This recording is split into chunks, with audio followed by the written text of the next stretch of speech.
Good morning, students. In today's physiology class, I will be talking about the most important topic of general physiology or cell physiology, that is homeostasis. The word homeo means same or like, and stasis means still or steady state.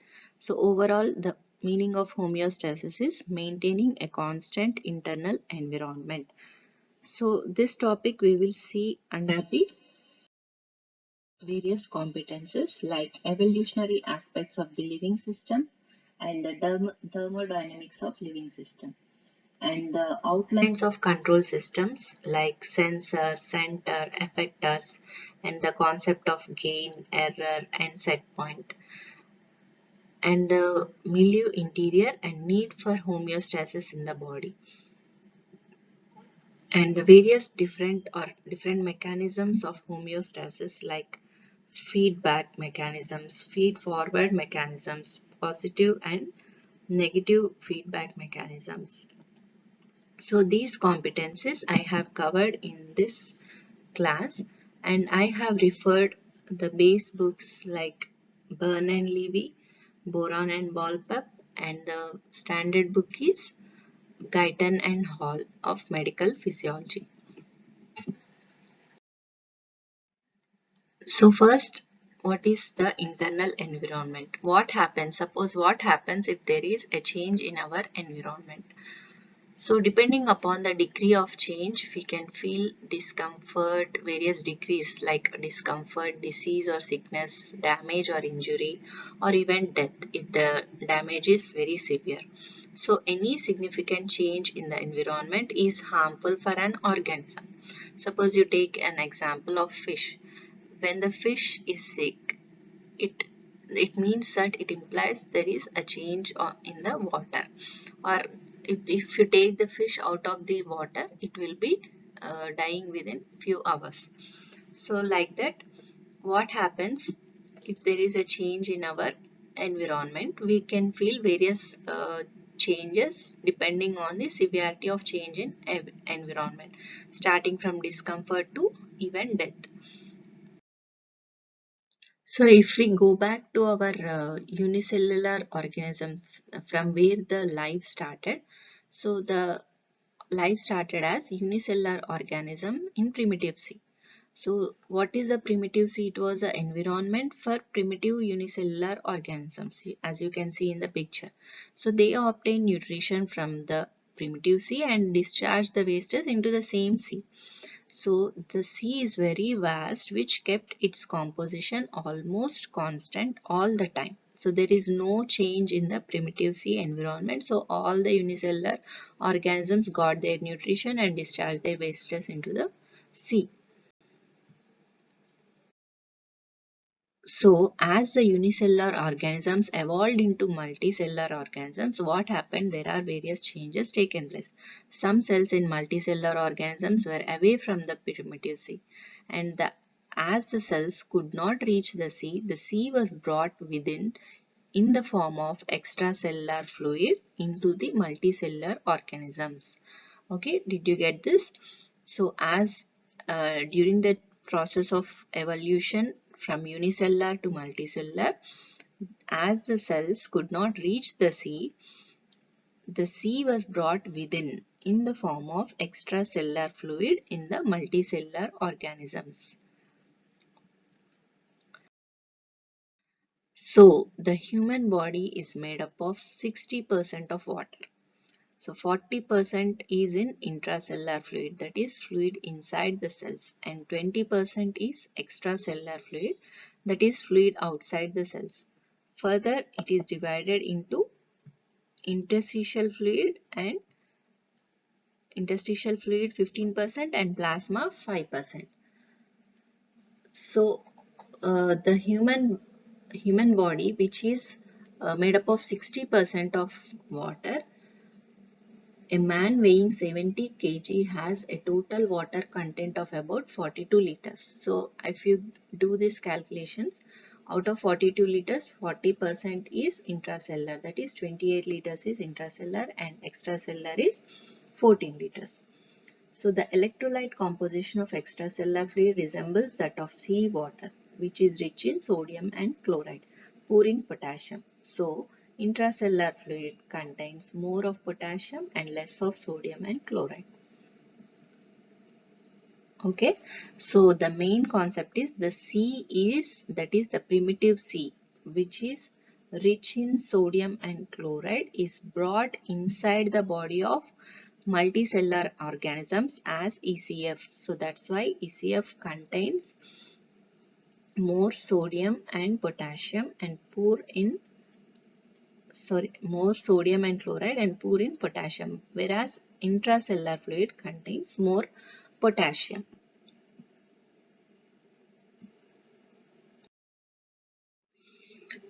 So extracellular fluid, that is the internal environment of the body. So you can see here all the cells in the body live in the same environment, that is ECF. This blue colored one is the ECF, the cells. Cells live in ECF. So the ECF also known as internal environment or milieu interior. Okay, so this word milieu interior was coined by a scientist in 19th century, that is Claude Bernard. So the cells get nutrition from the extracellular fluid and discharge their waste products in it. So Claude Bernard, he is a French physiologist and he is also called the father of physiology. So this word is very important, milieu interior, the term coined by Claude Bernard. So this may also come as a MCQ, multiple choice question. So this is in French language, so which means the constancy of internal environment is necessary for free life.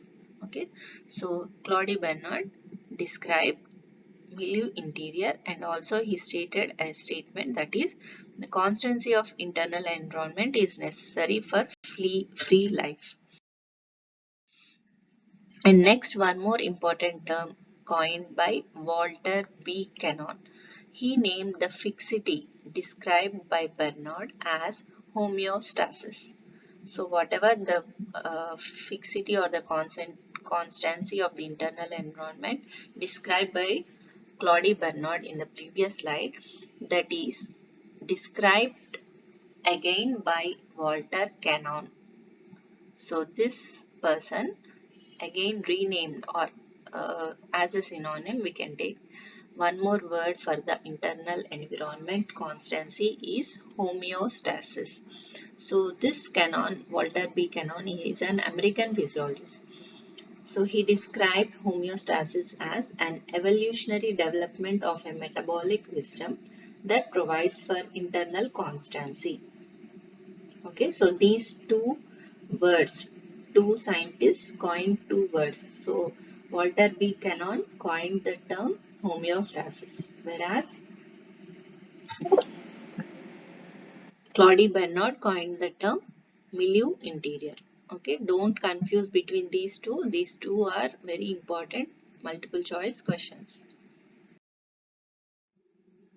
So as I have already told you in the previous slides about the definition or the meaning of homeostasis, here in more clear scientific words, we will see again the definition of homeostasis. That is maintenance of nearly constant conditions in the internal environment or the various physiological arrangements which serve to restore the normal state once it has been disturbed, are known as homeostatic mechanisms. So there will be various mechanisms to maintain the normal internal environment. So the physiological arrangements which serve to restore the normal state once it has been disturbed. So if there is any disturbance, always our body tries to bring it back to normal state. So that changes are known as homeostatic mechanisms. So what are those mechanisms? We'll see in the coming slides. So we are talking about various disturbances or changes created in the body. So what needs to be maintained constant in the internal environment? So various things will be there. We will see only few important ones. Suppose In the respiratory system, the concentration of oxygen and carbon dioxide levels needs to be maintained always at their constant levels. Okay, otherwise the normal transport of oxygen and carbon dioxide during the respiration, normal breathing, it will be very much disturbed, leading to either hyperventilation or hypoventilation.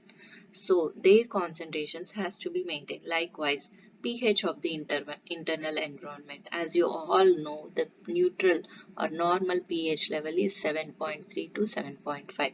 So if it decreases, it will be becoming acidosis, or if it is increasing, the pH is increasing, it will be alkalosis condition. Like that, other uh, factors which need to be maintained constant are concentration of nutrients and waste products, and the concentration of salt and other electrolytes, volume and pressure of the extracellular fluid.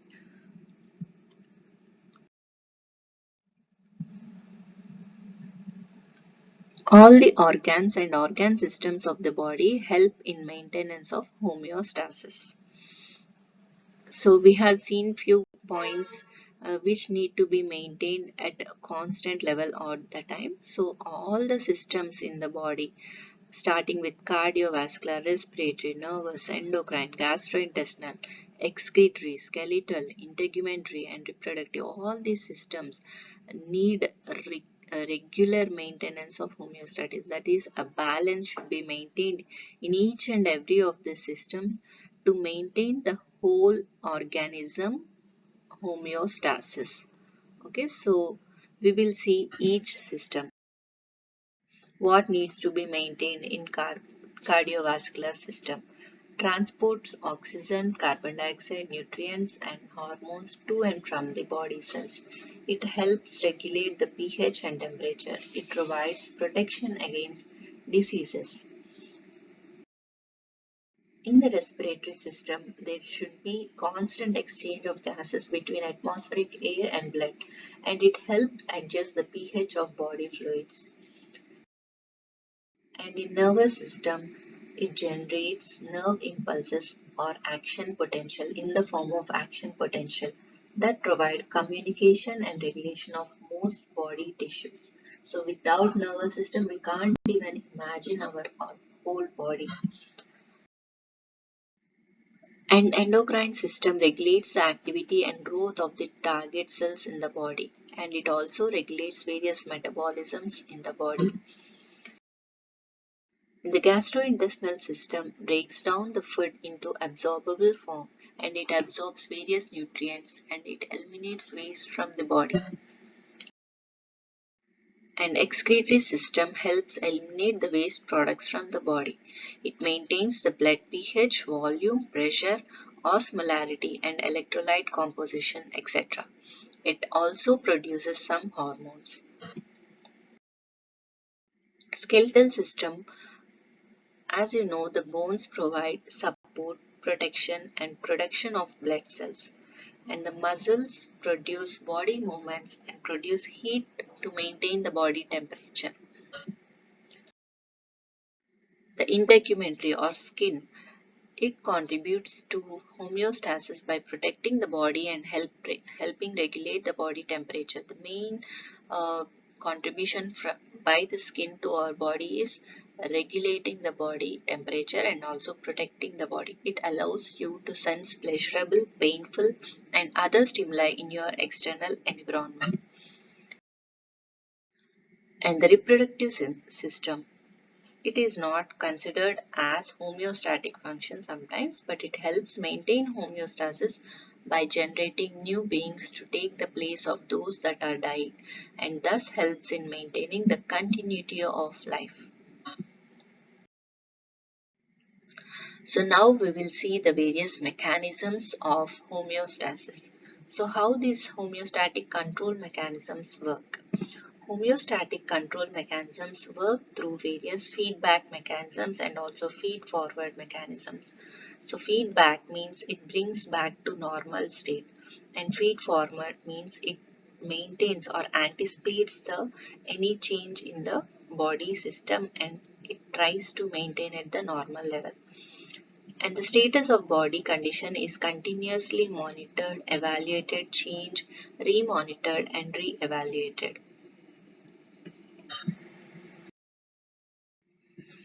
So, what is a feedback mechanism? It is a cycle in which the output of a system feeds back to either modify or reinforce the action taken by the system.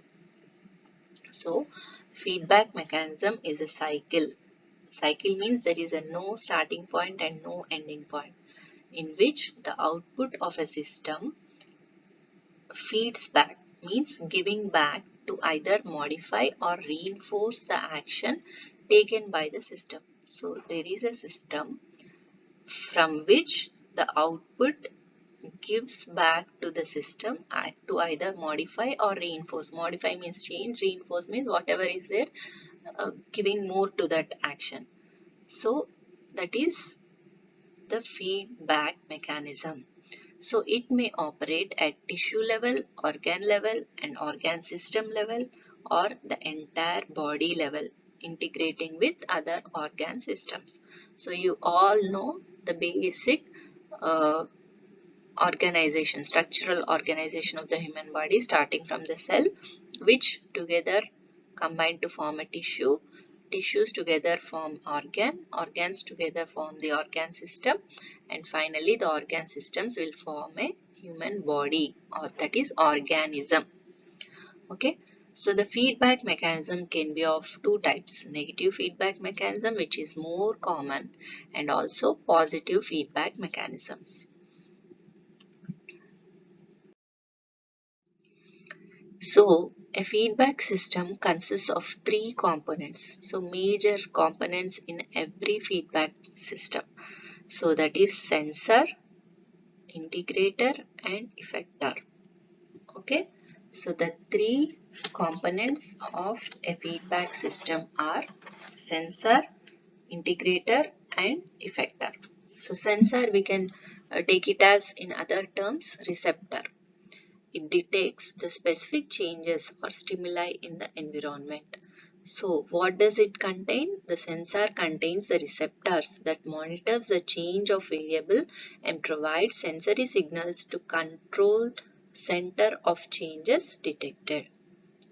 Okay, it detects the changes and provide the signals to the control center. And the integrator, it acts to direct impulses to the place where a response can be made. So, integrator is also called, in other words, control center. So, these are located usually in the central nervous system, whereas the sensor or the receptors are located peripherally.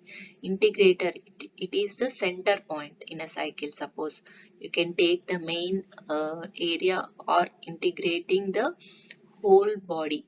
So, these are usually present in the CNS. Suppose the center for BP regulation is present in medulla and hypothalamus. And coming to the effector, it performs the appropriate response. That is, suppose you can take it as a target organ. It carries out the command of control center to achieve an effective response. So this effector will take the uh, signals from the integrator or the control center. Whatever the control center gives the output, that will be taken by the effector or the target organ. It carries that command given by the control center or the integrator to give a final effective response. Suppose, for example, blood vessels and heart are the effective organs for blood pressure regulation. So, you need to know the three components of the feedback system. What are they?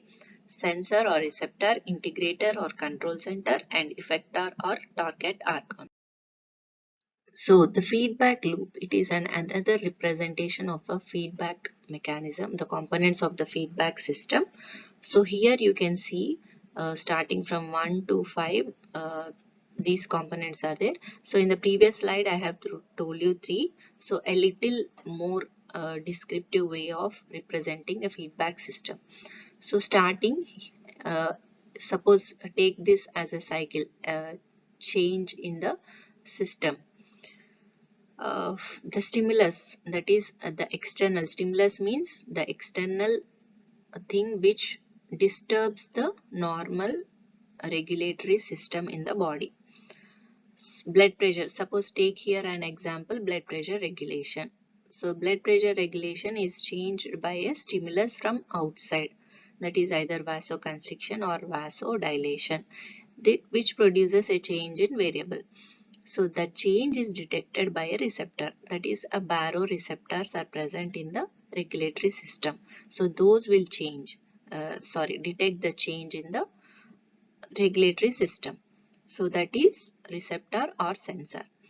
This information, that change is information sent along the afferent pathway to the control center. So this is a center, this is a control center or integrated. So the information taking place from receptor to control center is input, and from the control center the output, that is information sent along the efferent pathway, efferent. Okay, here it is afferent, here it is efferent to the effector or target organ.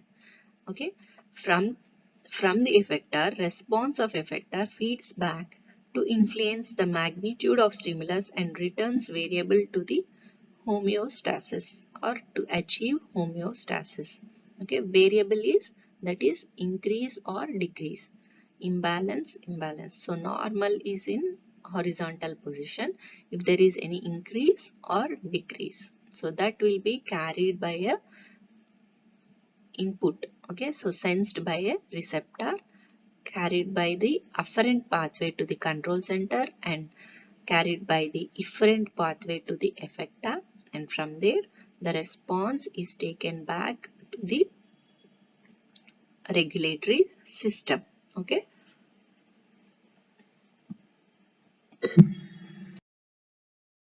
so the negative feedback mechanisms are the mechanisms that maintain the factor at some mean value. Okay, so here in this point you can see equilibrium or set point. So this is the normal mean value. So this feedback mechanism helps in reversing a change if there is any change. So from the equilibrium the value has risen to this point, or uh, or it is gone to this lower point. So from this starting level, that is from where the set point has changed. Okay,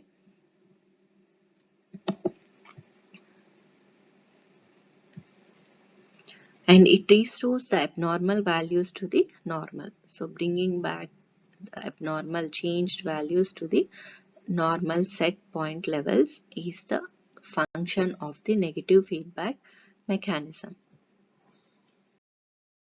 So this is the picture representing again the control circuit. So in the negative feedback system, as we already know, the sensor, control center and the effector.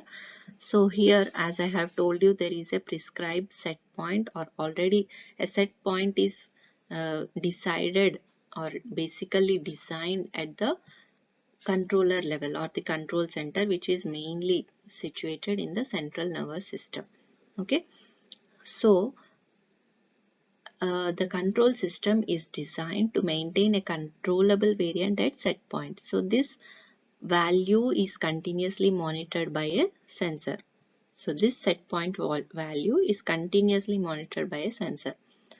So it is the current value of the set point is conveyed by sensor to the controller in the form of a feedback signal. So the feedback signal and the set point constitute inputs for the controller. Okay, the feedback signal is naturally affected by any disturbance which alters the value of controlled variable. So the controller compares feedback signal with the set point, and the difference between the two is called error.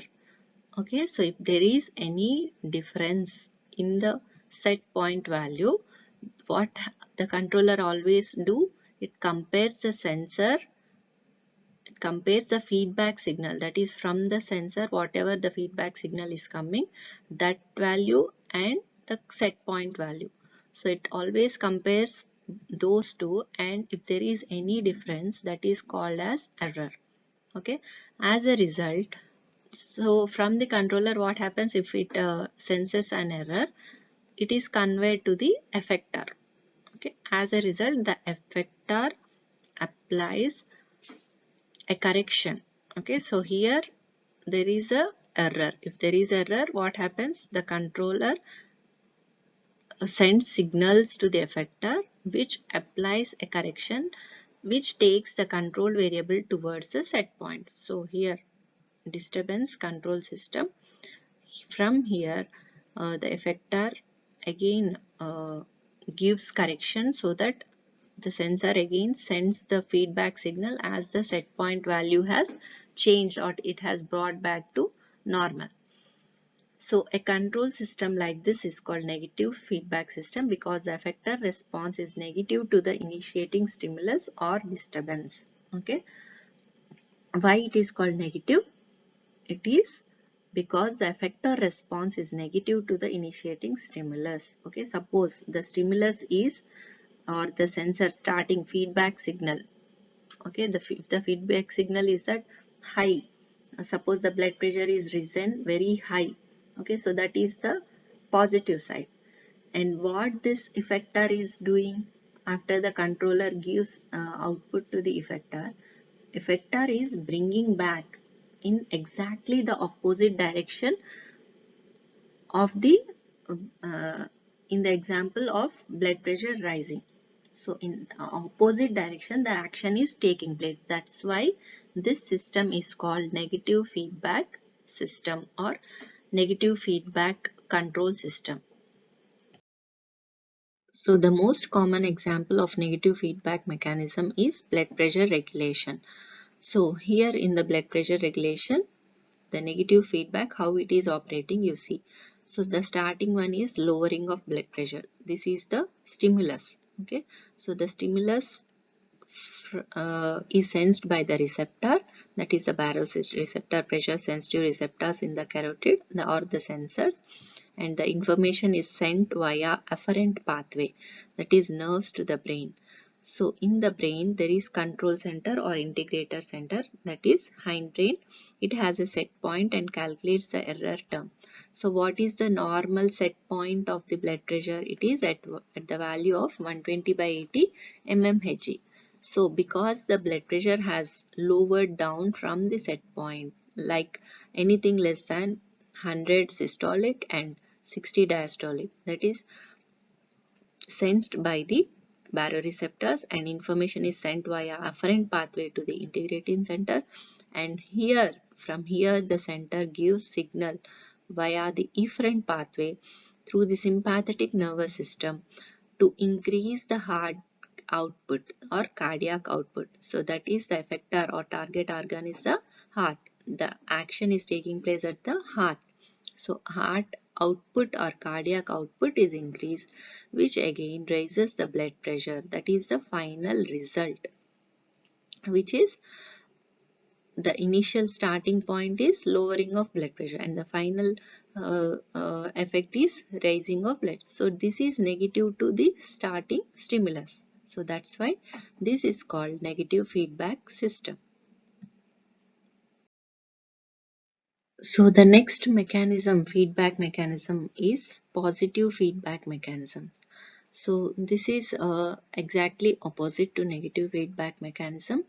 So what it does, it strengthens or reinforces a change or a variable, that is controllable variable, and it makes abnormal values more abnormal. It produces a vicious cycle, because suppose a variable has started, it suppose if it is not required, if it is bringing any abnormality to the body, but it is reinforced or strengthened, more and more of abnormality is happening. That's why it makes abnormal values more abnormal, producing a vicious cycle. But in body, a mild degree of positive feedback can be overcome by the negative feedback control mechanisms of the body, and the vicious cycle fails to develop. So this is the our body nature has kept like this, because the positive feedback mechanism are harmful for the body. So it can be overcome by the negative feedback control mechanisms and the vicious cycle fails to develop.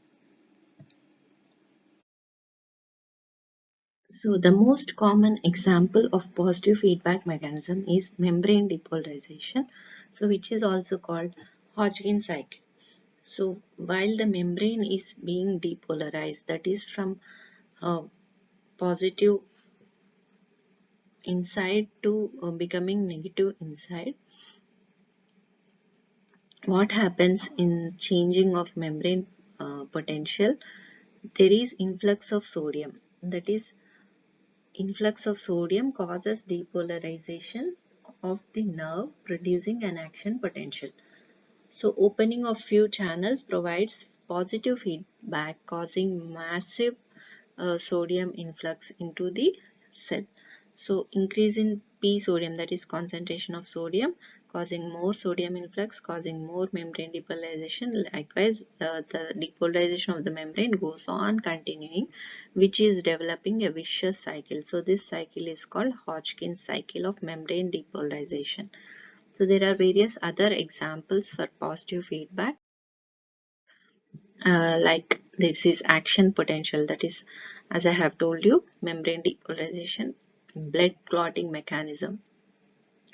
So this is also a very positive feedback where the clotting factors, as the one factor is incorporated into the clotting mechanism, one by one will come, and more of all the clotting factors will be reinforced or increased in number. Production is increased so that the blood clot goes on continuing, but that is stopped by our body because of negative feedback mechanism. Otherwise, whole blood will be clotted. And the parturition, that is giving birth to baby, which is initiated by oxytocin, a term when the head of the fetus presses on the uterine cervix, which is sensed by the posterior pituitary to release oxytocin. So in turn, there is increasing excitability or concentration of the myometrium, causing uterine contractions. So the uterine contraction further increases, pushing the baby out of the vaginal canal. And release of calcium from sarcoplasmic reticulum. So this is also during muscular contraction, and sexual arousal is also a positive feedback mechanism. And LH surge, which is taking place at the time of ovulation, is also an example of positive feedback mechanism in the body. So if we compare the negative and positive feedback mechanisms, so we can see from this graph, the starting point 5 liters is the normal blood amount in the body. So if there is a bleeding, that is hemorrhage, so which leads to 1 liter loss of blood, and again here 2 liters of blood is only remaining. So here 3 liters, here 2 liters of blood is remaining. So from here, this point itself, there is activation of the negative feedback mechanism, which bringing back to the normal blood volume to the 5 liters. Or if there is positive feedback mechanism, as the blood loss continues, it goes on, and the finally as the time increases, that is after 3 hours, whole blood is lost, leading to the death of the person. So this is the just graphical representation of the effectiveness of negative and positive feedback mechanisms. So the effectiveness of a feedback control mechanism depends on the principle of gain. So gain is a measure of quality of regulation. How effective that regulatory system is working is depending on the gain. So gain is, the formula for gain is correction applied by error. Okay, gain is equal to correction applied by error or residual change. So higher the gain, more efficient is the system. So suppose if we take the examples of blood pressure regulation and body temperature, so these are two variables most commonly taken as examples. So the normal BP is 100, so some disturbance causes increased blood pressure of 175, and the baroreceptor mechanism, that is regulatory mechanism, brings BP down to 125. It is not exactly brought down to 100 but only 125. So correction done is -50, but still the error of 25, from 125 to 100 it is 25. So correction applied is -50 or 50, and the error is 25. So the gain is only 2. So neglect this negative sign. Here the gain is 2. So if we see the temperature, body temperature regulation, the gain will be more. It will be usually near to above 30 to 35. So because there in body temperature regulation, so normal temperature is 37, and suppose because of cold or heat exposure, the temperature may go down to 15, 16 or 17, and may or even go in higher temperatures 40 above. So like that the mechanism brings back to almost near, that is 37. Okay, so it does not uh, bring the value only like 10 to 20 variations. It exactly with only 0 0.1, 0 0.2, 0 0.3, like that, only point degrees change will be there. So that's why the correction applied is very much higher, and there will be usually little error, which will give you more gain.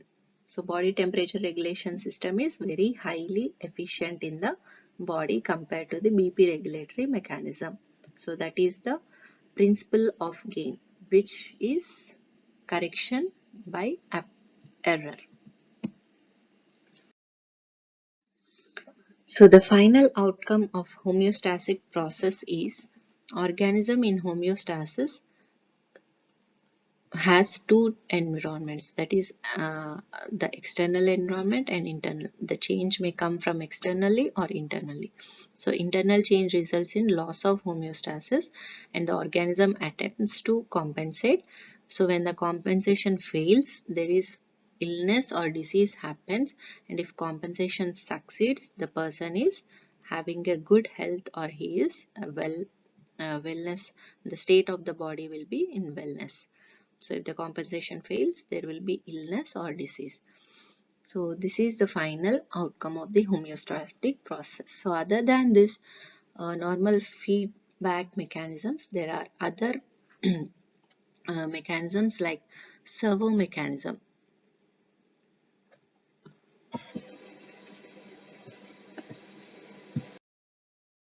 So the additional concepts which we are going to see in this topic is servo mechanism or adaptive control system, which refers to a delayed type of negative feedback mechanisms which is seen in nervous system. So like when some movements of the body occur very rapidly, there is not enough time for the nerve signals to travel from periphery to the brain and back to the periphery. So in this meantime, brain uses a principle called feed forward control to cause required muscle contraction without going to the central nervous system. So if the movement performed is found incorrect, then brain corrects the feed forward signal from next movement. So such a correction made by the successive retrospective feedback mechanism is called adaptive control or servo mechanism. So did you understand my example? Suppose the body movement which need to occur very rapidly, there is no enough time for the nerve signals to travel from periphery to the center and again from center to the periphery. So to utilize this time, because the movements has to take in place very rapidly, there is a principle used called feed forward control. So here what happens, if the movement performed is found incorrect, the brain corrects the feed forward signals. So the feed forward signals are taken from the spinal cord itself. It need not go to the center, from the periphery only.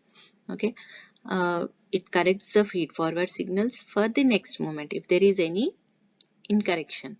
So that correction made by this successive retrospective feedback mechanism is called adaptive control. It is adapting by means of detecting the change in the periphery itself. So that is adaptive control or servo mechanism or feed forward. So in other ways, in some control system, the set point is not a fixed entity. So if the set point changes from time to time, the system is called servo mechanism. So suppose stretch reflex, which regulate muscle length, is an example. So the resting muscle length is different in different positions of limb, also changing the set point. Okay, so in different positions of the limb, the resting muscle length, that is the muscle length at the rest, that will be changing. So as the set point is changing from time to time, the system used to control that set point is called servo mechanism.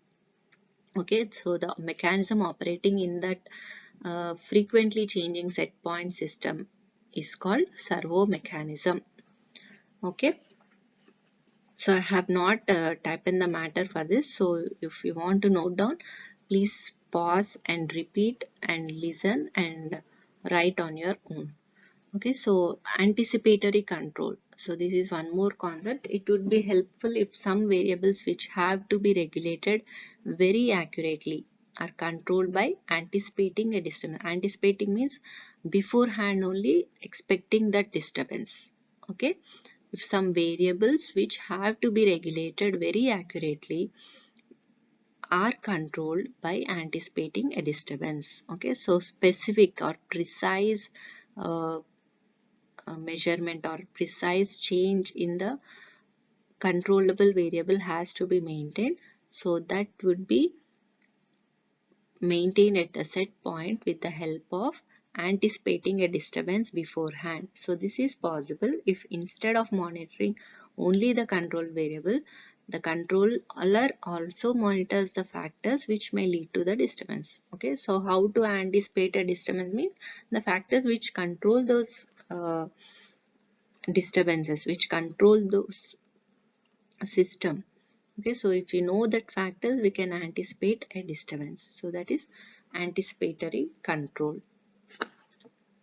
So in this way, the correction can be initiated before before the disturbance has actually taken place, and this exists in case of thermoregulation. Okay, that is temperature regulation of the body. And sometimes two control systems are coupled when simultaneous changes in effectors of both are likely to be physiologically useful. Like in example of hypoxia stimulating the respiration.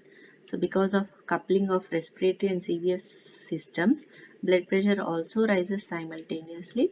Therefore, hyperventilation and increased blood pressure causes increased blood flow through organs.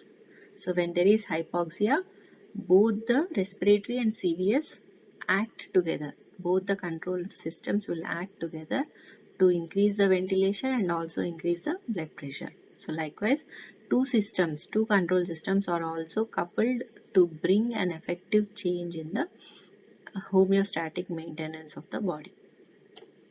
Okay, so these are the various mechanisms of homeostatic control mechanisms. I hope you all understood the concept.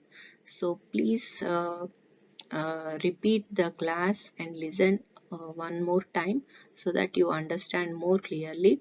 And this is very important topic both for theory and also MCQs. Multiple choice questions will come. Definitely one question will come from this topic. Okay, thank you all.